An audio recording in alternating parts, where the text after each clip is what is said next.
Hello, everyone, and welcome back to the Dr. Music Podcast. Thank you to my return visitors and my subscribers. Always appreciated. Thank you very much. If you're not a subscriber, please consider hitting that button. I got two very special return guests today. I have Mr. Eric Fraser and Ryan Jones of Corvus Lore.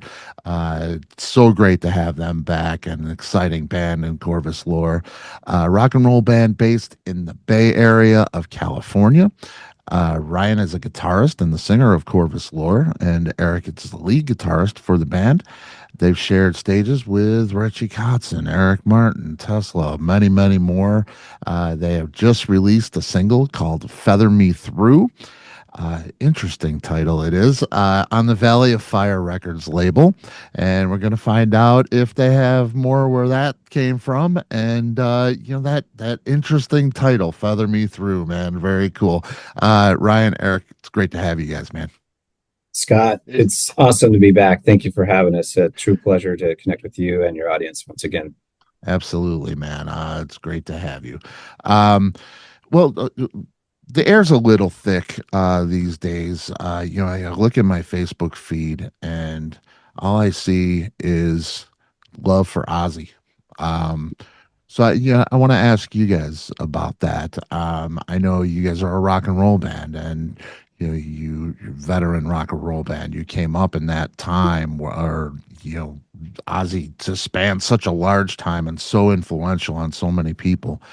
Any Ozzy reflections for you? Was his music a reason for playing, getting into music when you first started? Yeah, Go for it, Eric. Yeah. I was gonna say my second concert was Ozzy Osbourne, 1982 July. Opening band was Axe. This was unfortunately after Randy had passed, but it was the Diary of a Madman tour. So you can imagine, the stage was the castle. It was as somebody just starting to learn guitar at that time, it was just like an assault on the senses. It was so loud, and the guitar work was flashy, and Ozzy at that time was obviously I think really like kind of hitting his stride in terms of like a solo career, Mhm. and branching away from Sabbath. But he was the guy that was soon to become like this showcase for just hotshot guitar players, and really I think packaging up metal in a very accessible way. And yeah, his impact on any rock band today cannot be understated. Yeah, I would agree. Absolutely. Ryan, same for you. Was it a big impact? Yeah. Yeah, absolutely. I mean, it's you kind of reflect a little bit and you go, man, he touched everything in a lot of ways. Um, I saw him, one of the times I saw him was on his No More Tears at Universal Amphitheater down in Southern Cal. And he was just in epic form. And yeah, you just look, his fingerprints are all over rock and roll aside from heavy metal. I know a lot of people point to heavy metal, but really his influence was everywhere on rock and roll. So yeah, it's just amazing of the news, and he'll forever live. His music is just iconic in so many ways. So Yeah. big part of what we do now today, right? Yeah, for sure, for sure. I feel like I grew up with him because, I was a '70s kid. Right. Two older brothers, so always had the Sabbath albums out, and grew up. One of my first things I ever heard was, Iron Man. And as a kid, 8, 9-year-old kid, that I Am Iron Man beginning was like, you just dropped the needle on it and kept playing it over and over because it was so cool. And then the spooky imagery and everything like that. And then, as I grow older, he grew with me, Right. and now into, full adulthood, he was still making music and still growing with me. So yeah, it's like a loss of a family member almost. Really, really devastating. Yeah. But like you For said, sure. we're gonna have those recordings and his voice forever. It's pretty cool. The power of music, recorded music like this. And speaking of that, Feather Me Through, new single, man, powerful stuff. The riff grabbed me instantly, man. I was like, oh yeah. Feather Me Through. That's a title I haven't heard before, for sure. Tell me a little bit about the title of the song, the meaning, the lyrical basis, thematics of the song.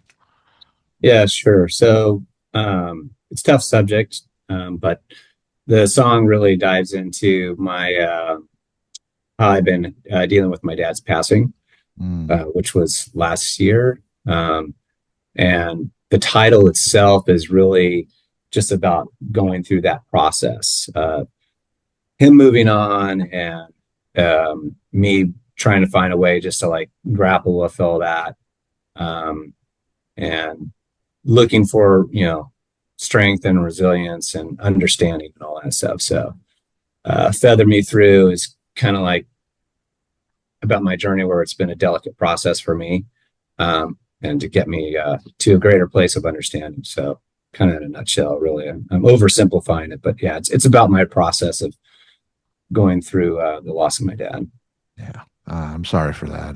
Yeah, It's, that is a tough thing for sure. I've been through the mom and the dad, so I know it's not yeah, easy. Uh, no, I was a little hesitant to actually even write about it and put it out there, but um, typically, I don't shy away from that sort of stuff when it comes to our lyrical content. Um, and it's usually not all on the nose, because we like our audience to interpret the song in a way that it means something to them. yeah. So, but I mean, here, on this call today, of course, I'm going to tell you what it's about, what for me, but it might mean something totally different to someone else, and maybe after they understand what it's about, maybe they can kind of get something out of it as well for whatever it is that someone else is that they're going through. Yeah, and I love that about this band too. It's ambiguous. There's nothing too literal, which is you can make it your own. That's a beautiful thing. I adopt these songs for my own, and read into it for my personal story, which is really a unique thing. That's hard to do, I think. That's what you hope for, right? I mean, Yeah. that's what you hope for. So yeah, it's great that you're able to digest that and see that, Yeah. and take it in a way where it's like, okay, this is what it means to me, right? That's the power of music, like you were saying. Love Yeah, that. yeah, completely. Eric, when you get something like this, something so deep, and so personal to Ryan, um, playing it, are you careful? Are you introspective? I mean, do you want to? You have to get it right, right? I mean, it needs to. It's really important to Ryan. So as a player, as a bandmate, as a friend, um, you want to get this right. Is that how's that pressure work for you as a player? Um, I, I mean, I would say I would take a considered approach to any song we do, regardless of the lyrical content, and it should be true to the messages and the style of music that we want to convey. But I will say, just to get to your question, Scott, that I think at least in this song, the outro solo for me was kind of a tip of the cap to um, uh, the importance of the song, kind of a send off, and tried to build around a motif, if you will, to just have memorable moments that happen within at least the work that I'm doing in the song. But I also just love that the song just has such a direct and heavy impact. Yeah, It for me the riffs that happen throughout the song I think are driving, and other folks have called it like a, you know, a song of hope or an inspiration. So that's what I take away from it. Yeah, yeah, and you know, one thing that's really cool, with the lyrical content and the meaning of the song, it's also not a ballad. It's a driving song. It's, you know, it's not a pretty song necessarily. You know, it's a growly kind of, but it still has that great delicate impact. Uh, it real again, also difficult to do in a song. You know, if you want to be nice and soft and delicate, usually the music reflects that. But you guys seem to do these things that are just the heavy and the light working together. Really, Hmm, really pretty great. Thanks. that's a good No, way to put it. no, I think the band really nailed everything on this particular song. Uh, yeah, you could, with a subject like that, you could take a very light and delicate approach to it. But Yeah, for me, it was like it's just about the drive for life, and hit it 110 miles an hour, and there is a lot of hope out there, through anything and everything. So, uh, yeah, it's just great that we took that approach to that song, where I think it's very easy to go maybe another route, a bit more delicate about it, sure. but But live hard, it and go for it. it's a top of the mountain kind of, you know, arms stretched thing, and I say that with the video in mind. Feather Me Through video, we'll have a link to that, and everybody needs to watch it. uh Mountain landscape, Lake Tahoe, I think it is, right? Right. You know, just spectacular. It fits the sound and the spirit of the song. How much fun was that? It looks like a great, wonderful excursion. Yeah. No, it was so the when I was coming up with the original concept for the video, the script and everything, I had this vision of like, okay, this is what we're gonna do. We're gonna have the entire band out in the woods in the middle of a snowstorm, and it's just gonna be epic, you Eric's like, know. I don't think so. Well, yeah, it's like when I was talking about the concept for this video, I think the band was secretly a little nervous because Blind and Broken, I told them, hey, you guys are all going to be underwater, playing your instruments and all that stuff, and they're like, oh boy. Um, so with this, it was another ambitious thing, and what ended up happening was, I mean, Mother Nature just was like, we're not going to bring you the snowstorm when you want it and when everybody's also available. So, long story short, Tahoe's about 4.5 hours from where I live, and we were running out of time in terms of just snow pack and all that stuff. And so we ended up, I ended up calling the video director producer, and I'm like, hey, can you like go up tomorrow to Tahoe? Let's just get this done, and we're gonna kind of alter the script a little bit. And we jumped on it, and that's what we did. And but the idea for being outdoors in the mountains in that landscape is my dad just absolutely, and I as well, just love the Sierras and just the mountains themselves, and that's where he always wanted to be. So it just seemed really fitting to just do that out there, and provide that visual impact. And then the rest of the video to get kind of the rest of the concept where we wanted, the band in an environment with snow. We filmed that inside a sound studio with snow machines.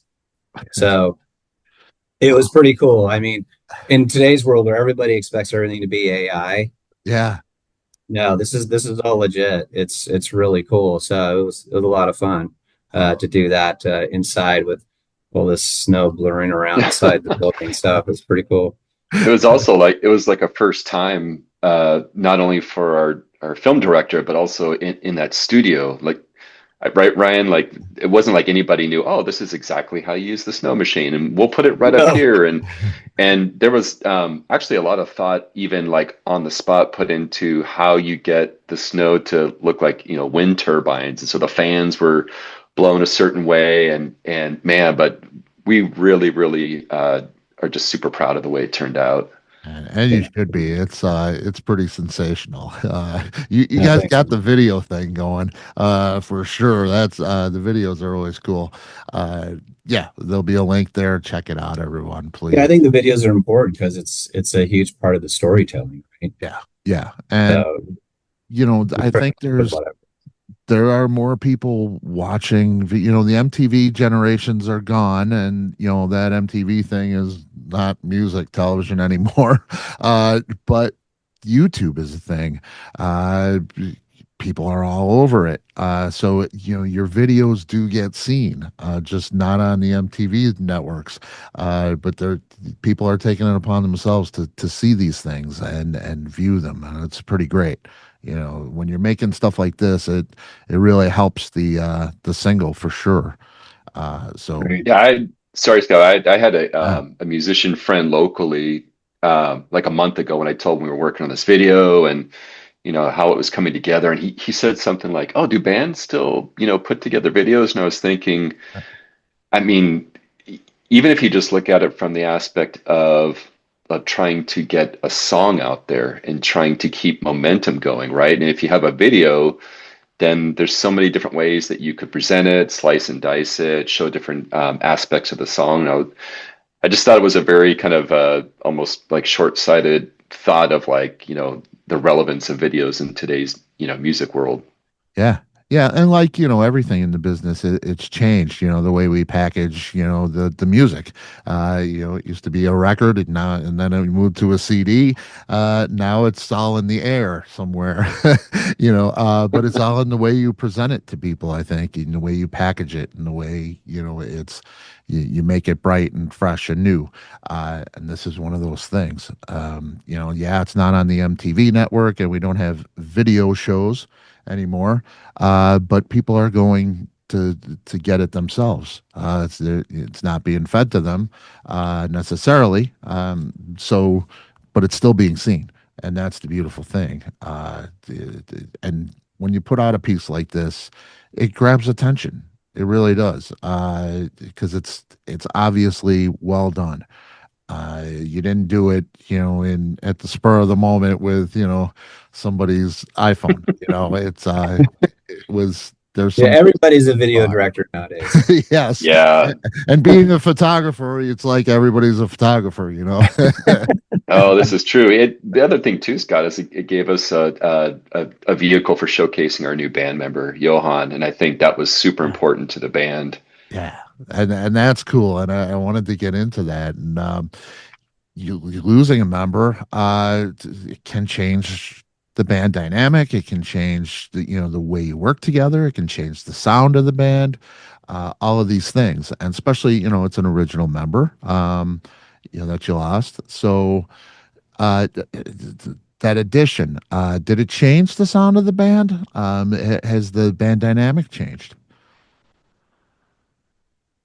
Well, Johan, first of all, world-class player. I mean, we're very fortunate to have him in the band. Feel very blessed that, he was like, he's a busy guy and he was like, I'm so in. So that was absolutely amazing. Yeah, I think when you lose someone like original member, this being Mike Onetto, Mhm. who's just one of the most phenomenal bassists I've had the opportunity to play with. Uh, he's brought a certain element of the shaping of the sound of Corvus Lore. Um, but Mike was ready to like move on and do other things. And so with Johan, knowing that world class player he is, he literally picked right up where Mike left off. And and for us, it's a little bit like, yeah, after almost 10 years with this band having all its original members together, admittedly, it does take a little like, oh, okay, we have this other dynamic, but Right. early on, we could tell right away the chemistry was just there. I mean, our first rehearsal, it was like I could already tell, like after the first song, like Johan is it. I mean, this guy is amazing.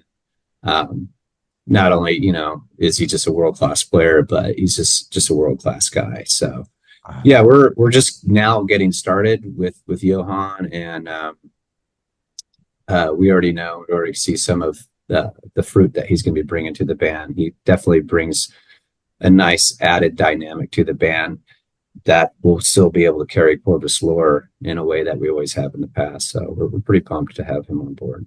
Man, that's good to hear. Good to hear. It's Johann Red Cup Hill.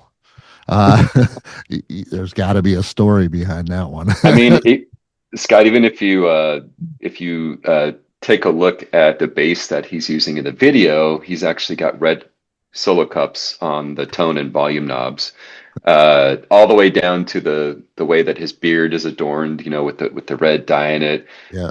I don't know that Ryan and I necessarily know exactly how he got the name. Maybe we could get him on a future interview, but it's stuck with him. And I mean, even his license plate, I think, says Yeah, Red Cup on it. it But was a I stage mean, name that was given to him at some point in his other right. records.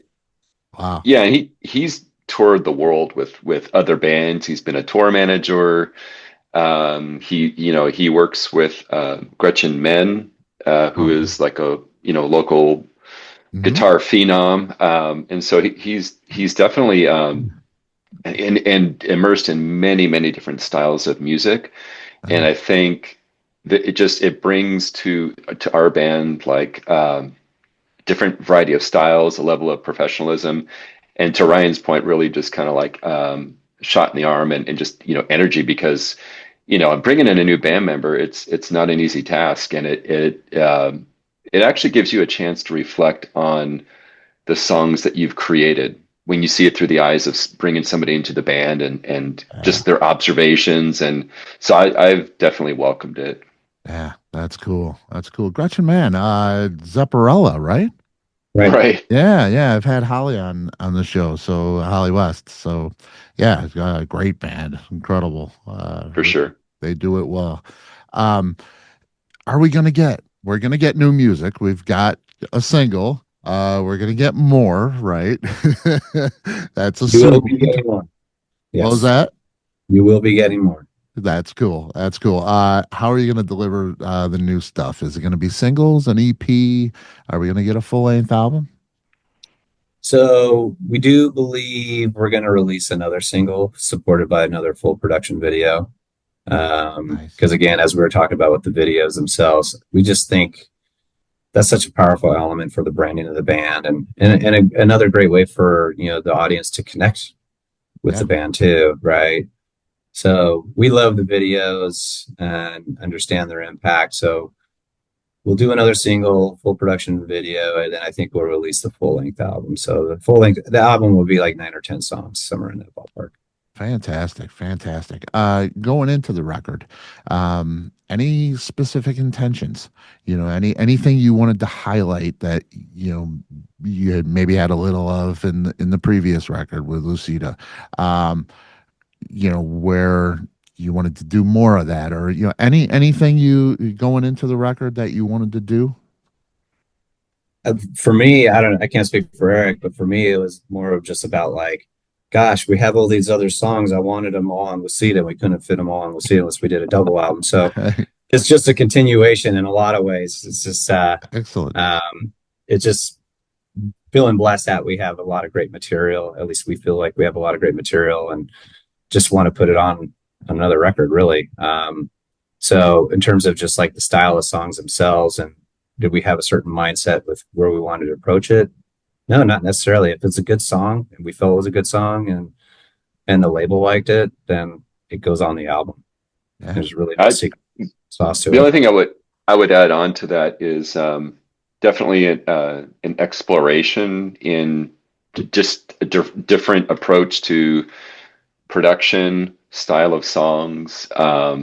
I mean, I think we're showing different sides of the band in a really uh, cool way. I hesitated using the word maturing, because I think that that I'm not saying that we write songs like at the highest level of sophistication, but I think at least with the newer songs on this album, I think we're showing some sides, and I really welcome that. Um, Mhm. the other thing I'd say too is that Ryan brings to the table just like a variety of cool guitar tunings, like that could inspire a number of different ways that songs might have a different feel or different melodic approaches to the song. So yeah, I can't wait for you to hear it. Ah, man, I can't wait to hear it, for sure. Eric, I had you on that first time. That was quite a few years ago. Yeah. I remember asking about the writing process, and you told me it was evolving. And at that time, it sure was. So it became more collaborative a little bit. So has it changed since that time? You got a new member of the band. Is he a writer? Um, Hmm. the writing process, what's it like for you guys lately? Um, Actually, it's very close to what we've done in the past. It really has to start from Ryan's lyrical and melody ideas, and he's a hell of a riff writer too. So, I mean, I would say like 95% of the ideas are really starting with Ryan because he has very good instincts, but also he has to kind of feel it too, and it has to match whatever he's thinking from a lyrical standpoint. Um, and the other thing I'd like to point out too is that even with Mike Oneto's departure, he's helped record a fair portion of the songs on this album. So like Yeah. even like on Feather Me Through, that's Mike Right. playing bass. But yeah, I don't know that I don't know, Ryan, what do you think? Has the songwriting changed much on this third album? No, I think our approach has stayed relatively the same. I'll come up with like an idea, like a riff idea or a melody, something of that nature, or even a subject matter that I want to talk about or express comes to mind, and um, try to work out as much of it as I can, and then present it to the band, and then the band just does all their voodoo and magic from there, and it becomes a highly collaborative process through just all of us being in the room and exchanging ideas around basically the core principle or the foundational piece that I initially brought to the band, if that makes sense. I think the Awesome. toughest thing for me sometimes is like if it starts going in a direction where I didn't really hear, is kind of pulling it back on course in that direction and do some course Right. correction, but also at the same time being open and very willing to like, yeah, I love that. That's a great idea. Yeah. It's a complete band effort, but it starts typically, as Eric said, I'll have an idea and I'll present it to the band. But Eric and I have been getting together uh, just one on one, and that I would say has been a nice welcome change. Not that we did it before, but it's more frequent because he'll ping pong ideas off of me, and we like feed off of each other. And I think Mm. for me, that I'll hit a roadblock, and then like Eric will sit down and like, dude, you got to go this way or that way, and I'm like, Yeah. oh yeah, that's awesome, that's rad, and then we feed off of each other, and so I we get a lot done rather quickly when he and I are together in the room. So Yeah. that's pretty Like cool change. these things are great inventions. Yeah. I can't. I mean, I'm sure every band does this, but Ryan and I will definitely like if you got a guitar riff, it's going to be like a voice message sent to your phone like within minutes. And Yep. Right. we don't have professional studios so at our disposal, so we really are like at the mercy of just sending clips back and forth to each other until we get a chance to sit down. Yeah. Yeah. It's yeah, I remember coming up and people were, bands around me in high school and after that, they would try and get this great sound and everything they did, which was a great thing to strive for, obviously. But it's about the song. I couldn't express that anymore. It's like you give me a shitty cassette with a great song. I'd rather Right. have that than a really polished production of a bad song. I'll hear that great song no matter what it's on. Uh, Right. so you talk about playing these things into your phone. It's not a studio, and you don't have that studio. It doesn't matter. If it's great, it's gonna shine right through all the muffled sound and all of that. It I couldn't just agree with is. you more. It's like it's really weird and it's hard to describe, but obviously you get it. You'll have like a crappy recording on your phone, but you could tell right away just in that raw form alone, like there's something special going on right there. Yeah, And yeah, it's a cool feeling to have. I wish that we had it more often, but yeah. Well, but when it happens, it's pretty magical. it is, man. And I used to work with this band a long time ago, and they were a great band, and they would just have this stuff on cassettes, Mhm. and they would sound pretty bad. Until they would get to the studio eventually, but just the demos were they didn't sound great, but they were great songs. I'm listening to this, I'm like, this is so good. The sound's not great, but the songs are great. So that was enough. Right? You can hear the finished product. You know where it's going to go. Yep. Right? Yep. It's like, okay, it has great bones. It's resonating with me for whatever reason. Yeah. And that's always again, I mean, when you have that, man, that's a truly special thing. So then that's what we strive for. I mean, Yeah. like I said, I wish it happened more often, but Every band it's does.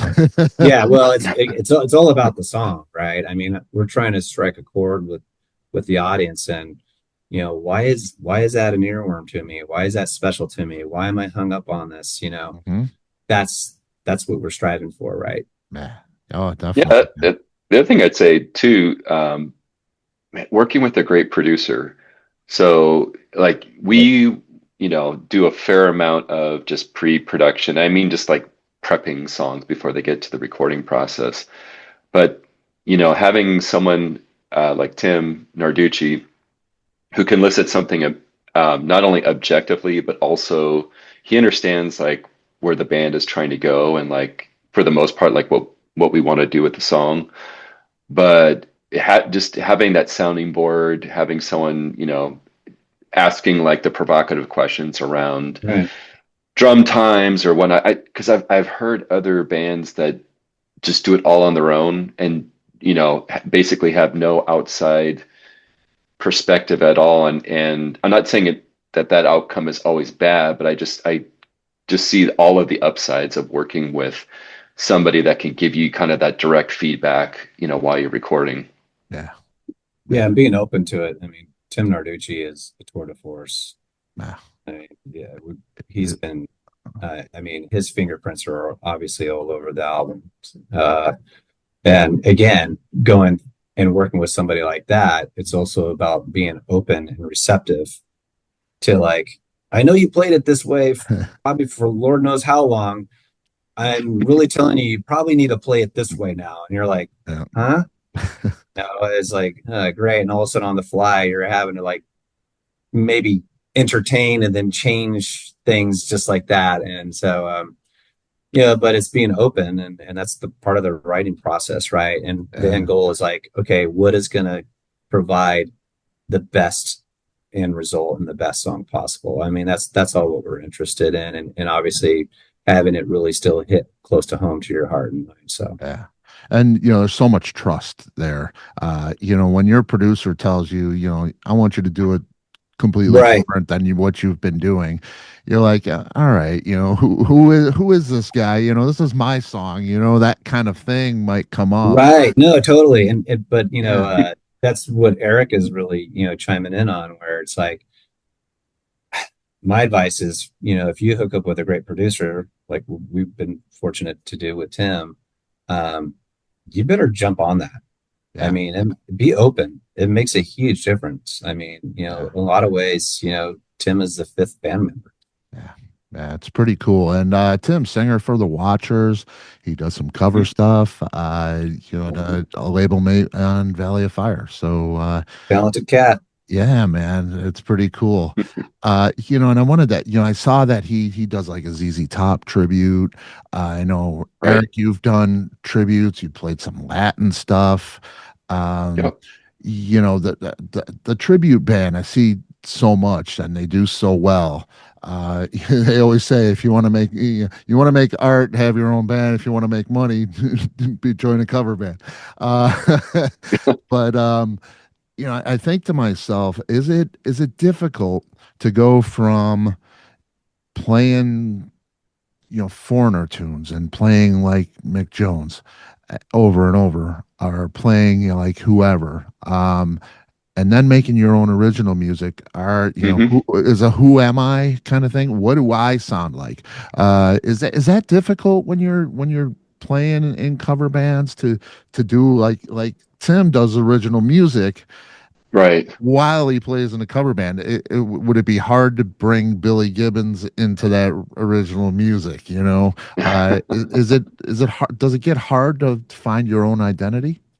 It, I mean, playing in a tribute or cover band, it's your foot in the door at any venue it's a known entity. The Hmm. songs they have to be either very memorable or a hit, because why else would you do a tribute against it unless there was some success with that music? But and of course you're going to play more frequently, for the most part. But I would say winning over a crowd with a riff that you wrote in your bedroom or screamed into an iPhone at one point, and now you're at an auditorium and there's 1,000 people that are jumping up because of something that you crafted, to me is just so much more rewarding. And I will gladly take playing less frequently and holding out for those type of moments where it really is someone latching onto something that you built from scratch, versus putting on a costume. And I'm not trying to downplay it, I'm just telling you where my Sure. heart is, especially at this stage in the game. That's one of the reasons why I left the whole tribute thing, was just because we have these great musicians that I have the fortunate opportunity to work with. And yeah, so just I just find it much more rewarding doing the Yeah, original thing. I think to tap on that is really, um, I look at Eric and his playing style and his ability. It's like he has way too much to offer, and a lot. I'm not trying to take anything away from the tribute bands because I have a ton of respect for those who do it really well. I mean, Hmm. those are true hardworking musicians, and that's not an easy thing to do. But Eric has such incredible creativity, and I've always kind of shared my thoughts on Eric's playing style. Is he's a very emotional player. He could do anything and everything you can hear on the radio, but he's very smart and calculated. And I think for when I'm bringing like a song like Feather Me Through, he understands it, gets it, and he just like, check out this outro solo I'm going to do. It's like, that's sending the bird off, It's just like, wow. Yeah. I mean, guy like that with so much amazing raw talent. I mean, it's just awesome to see Eric, doing his voodoo that he does so well in original rock. It's great to see you guys together making this music for sure. Feather Me Through sits on a few charts. Right now, it's climbing. You've had chart success before. You find yourself sharing stages with big name acts. Um, what is success? It's different for everybody. Um, for me, like we were just saying, for you to play something that you shouted into your iPhone, and no matter how many people are out, when you play it in front of a audience, whether it be three people or 3,000 or 30,000, Yep. and it touches them, that is a success to me, as a fan, as somebody on the outside looking in. And of course, you want food for your family. There's that success as well, being able to live and support a family on what you do. But so for you, what is success? For me, Oh, go ahead. no, I'll make mine really fast. For me, it's someone sends me a message saying, I can't get that song out of my head. It means Hmm. this to me. It's just amazing. That's really all for me. I mean, someone being able to come back a day or so or later after seeing us live with a message like that, or maybe someone we don't even know, saying, hey, I can't get this song out of the head. It does this for me. I mean, that to me that's why we do it. Yeah. Honestly, it's not for putting really food on the table. It's just for the love of the songs and the music itself. Yeah. Yeah. Yeah, just getting that one new person coming up to you at a gig and wanting to connect with you because they like what you're doing, or even just like networking with other bands in the area. Like that to me feels like success is when people in other bands just they see the dedication, the craft of the songwriting, and then they just want to be a part of that energy and that, and really, like propose the idea of teaming up together to do shows, and that to me feels pretty damn rewarding. Yeah, it's really cool. It's cool. I have to share a story too. I just saw King's X. Oh, Yeah. nice. What Love just King's X. just an amazing band. And I always admired what they do, but I wouldn't say that I'm a fan of I love the band, but I don't know the music that well. I don't know everything they've done. So, I'm not totally committed. But I was shooting the show, shot photographs, went to the show, and I knew they were top shape. I talked to Michael Wagner, and he said, there's no band. If it's King's X, it's great. They're prepared, they're professionals, they're the best at it. So I go to the show, and they have the song Goldilocks. Um, Hmm. didn't really know the song. I had heard it, but wasn't, like I say, not a fan. They do this song, and the audience sings the entire thing. Um, That's right. Doug didn't open his mouth. And it was like, it was just a 900-seat theater that was three-quarters full. It sounded like it was 300,000 people there. It was so loud. I mean, I get chills thinking about it. It was Hmm. just, I had a tear in my eye. It was so emotional. And I got the shot of Doug hugging his bass. And it was just this kumbaya kind of wonderful moment. And it was, I, that's got to be so powerful. It's powerful for me standing there, and like I say, I'm not real familiar with all of the catalog, but it was just, it instantly made me look further. And this is so Mm. deep and so meaningful for people. It was just chilling. I mean, it was just Wow. amazing. And now I want to see them every time just for that moment. It's Yeah. just, and they're just so great. I mean, they were just so perfect. I But I've seen them like 4 or 5 times, and you're right. It does make you wonder why the fan base, like that is the moment where they want to give the love back to the band and sing every lyric, and they're just soaking it up. Because the uh, thing you can say about King's X is outside of their just supreme musicianship, they all sing. They're just a force to be reckoned with. It's just that the people that love them will go out and see like a run of like 4 or 5 dates in a row, and just want to be just a part of what they want to offer. yeah. Yeah, it was powerful. And when I thought of success, I'm like, wow, you can't get more successful than that. I don't know how much they made on the show, or if they're selling Right. merch, or, whatever, sales or whatever. I have no idea. But if you don't find that successful as an artist, wow. That Yeah, is, you're empty inside if you don't find that successful. I mean, that's what I would dream for. yeah, yeah. I mean, it was so powerful and so nice to see. I love those It's a cool moments. story. Yeah, it was really something. Um, I want to see you guys. I want that to happen with you guys. I want that powerful live moment. I know you play, out there in Cali. I'm here in Chicago. Will you tour on this record? Is it a possibility? Are you looking into it? We would love to string some shows together, Midwest, back east. It's definitely on our hearts and minds. Hasn't happened yet. I do think at some point it is going to happen. When, not too sure. Obviously, going on the road is not cheap, so there's that to kind of deal with. But we have every intention to get out there, and I know Johan Red Cup is super anxious to get out there. I mean, he's used to the road, and he's like, "Come on, guys, we got to go." And it's not that we haven't wanted to before, but